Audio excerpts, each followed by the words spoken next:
right? So, but we also prefer if you give us the native files, that's wonderful. Who knows? You may have forgotten one file that's now in TB.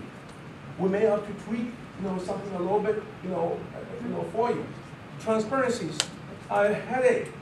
You create a file, okay, and you have all these shadows that are crisscrossing each other, especially when you have CMYK, a shadow going across a spot color. You're going to end up with some transparency issue that you've already created the PDF, and especially if it's PDF 3.0, I'm stuck because the transparency is already flattened in there. The relationship between the shadow and what is printed on or it's up against has already been created. I can't fix it. It's stuck. Cast in stone, if you would, right? But if you gave me the original, then I can go in there and change the relative positions of those objects, not to move it away, but maybe the transparent object is on top of your type. You don't see it. Okay, the object may be that big, but the box is in maybe that big, and it's overlaying some type. As far as the system is concerned, that box with that little shadow that's over here, but the box that's in goes over there, it doesn't cover the type, but the box, the container covers the type.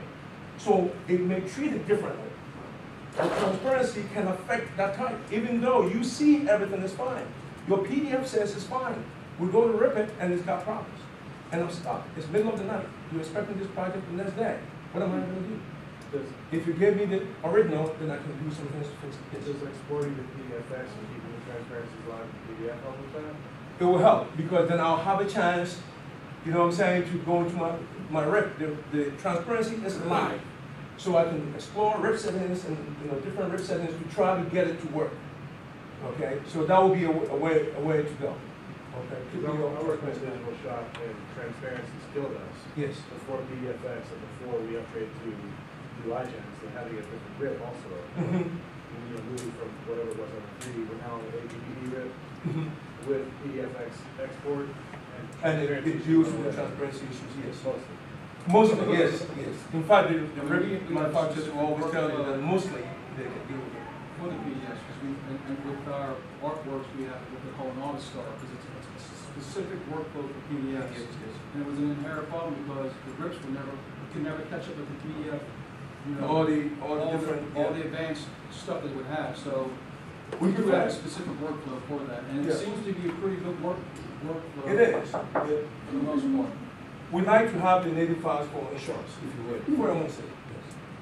Earlier there's a mention of pigment burning off in the film capture on something. Is that I've never heard of that before. I've heard of pigment burning off from like UV clearing or like aqueous, but like I've never seen film lamp burn off pigment and like change color. Well, because it's not a laser, so the ink difference. Well, it can be. Well, the inks do have a. What did he ask? We can't hear with that fan.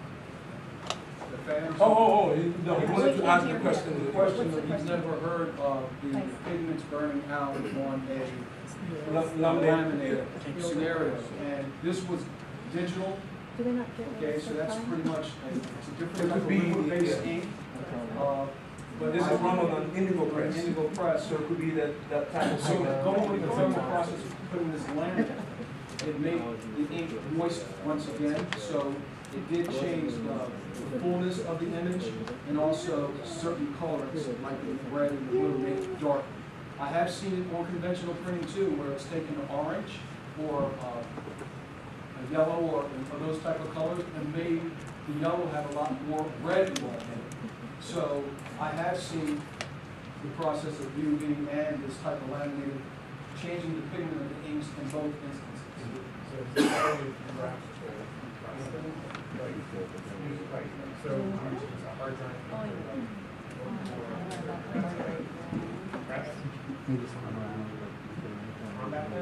We actually have, for instance, when we do projects that are very challenging, I thought Aldo was going to be here. Yes.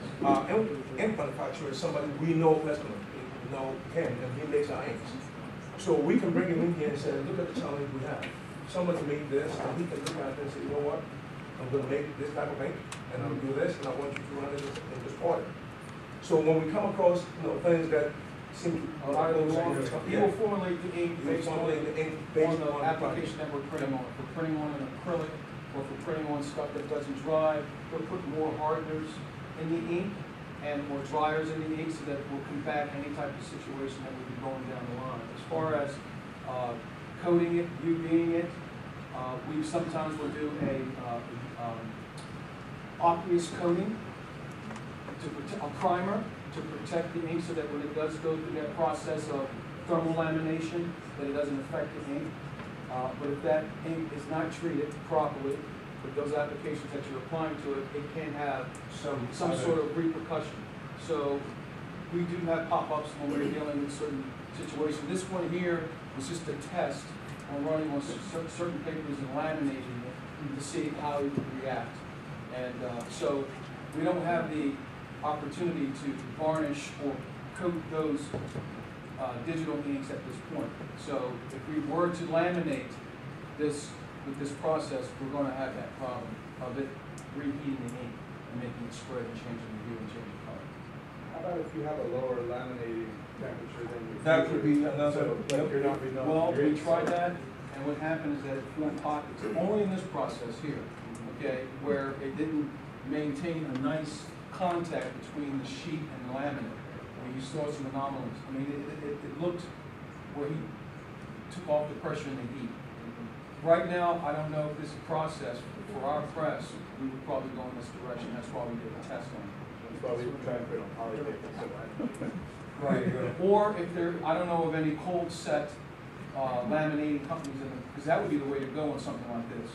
Not a thermal way of putting this material on, but on a cold set way of doing it. I don't know of anybody in the area. Yeah, the vendors we use are Superior and, is it Superior? Suburban. Suburban. All right. Take this time for you guys. to Yeah, eat. it's lunchtime and, you know, Naomi's, Hopefully we taking touched on Remind you all. something that you guys didn't know. I'm pretty sure you guys are pretty knowledgeable in all aspects of the topic. I appreciate the questions. We'll hang out up here for a while if you guys want to ask us any questions. I do have some samples if you want to look. We didn't get a chance to touch on any hexachrome. But I It's do have some pretty samples. hard usually to fit all this information within 2 hours, but hopefully we shared some things that, you know, maybe shed a little light on, some topics. We appreciate, you being here, and if you have any questions, whether it's here or, future down the line, you can give us a call Steve, call myself, and we'll be happy to, answer your questions. Thank you very much. Yeah, thank you.